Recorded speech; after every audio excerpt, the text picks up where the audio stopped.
रोहित पवारांनी जितेंद्र आव्हाडांना घरचा आहेर दिलाय। आव्हाडांच्या श्रीराम मांसाहारीच्या वक्तव्यावर रोहित पवारांनी टीका केली आहे। नको त्या विषयावर बोलून वाद ओढवून घेण्यापेक्षा महागाई बेरोजगारीवर बोला असं रोहित पवार म्हणाले आहेत। आणि देवधर्माच्या नावावर जे राजकारणाचा बाजार करतात त्यांना ते लखलाभ अशी एक्सपोज्ड रोहित पवार यांनी केली आहे।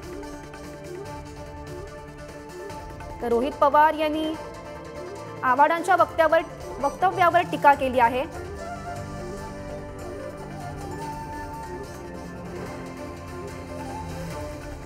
त्यांनी एक्सपोज्ड करत आव्हाडांवर टीका केल्याचं समजतंय। तर रोहित पवारांनी जितेंद्र आव्हाडांना घरचा आहेर दिलाय। आव्हाडांच्या श्रीराम मांसाहारीच्या वक्तव्यावर रोहित पवारांनी त्यांच्यावर टीका केली आहे। आणि नको त्या विषयावर बोलून वाद ओढवून घेण्यापेक्षा महागाई आणि बेरोजगारीवर बोला असं रोहित पवार म्हणाले।